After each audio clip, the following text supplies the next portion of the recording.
वहीं दूसरे चरण के लिए जमा हुए 95 नामांकन, 52 अभ्यर्थियों ने जमा किए 95 नामांकन। महासमुंद में सबसे ज्यादा 43 नामांकन दाखिल।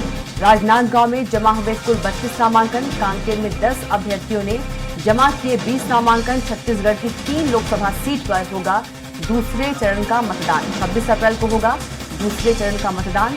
राजनांदगांव, कांकेर और महासमुंद में होगा दूसरे चरण का मतदान। तो दूसरे चरण के लिए जमा हुए 95 नामांकन। और इसी खबर पर ज्यादा जानकारी के साथ हमारे संवाददाता हेमंत शर्मा से जुड़ गए हैं। हेमंत का रुख कर लेते हैं। हेमंत, 95 नामांकन दूसरे चरण के लिए जमा हुए हैं, क्या कुछ और ज्यादा जानकारी? देखिए, राजनांदगांव, कांकेर और महासमुंद इन 3 लोकसभा सीटों पे दूसरे चरण के तहत 26 अप्रैल को मतदान होना है। नामांकन की अंतिम तिथि कल थी। कल बीजेपी के प्रत्याशी संतोष पांडे ने अंतिम दिन नामांकन जमा किया।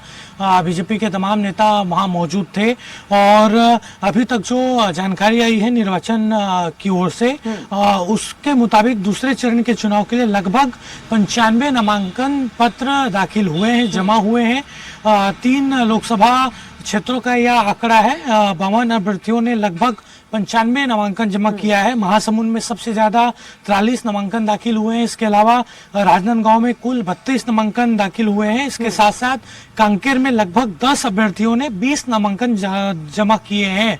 तो इस तरीके से तीनों लोकसभा की ओर से जानकारी दी गई है और नामांकन की जो नामांकन वापसी की अंतिम तिथि है वो 8 तारीख है और उसके बाद ये स्पष्ट हो जाएगा कि तीनों लोकसभा क्षेत्रों में कितने उम्मीदवार यहाँ पर चुनावी मैदान में हैं। और इन तीनों लोकसभा क्षेत्रों में दूसरे चरण के तहत 26 अप्रैल को मतदान होगा। जी बिल्कुल हेमंत, तमाम जानकारी के लिए आपको बहुत ही धन्यवाद।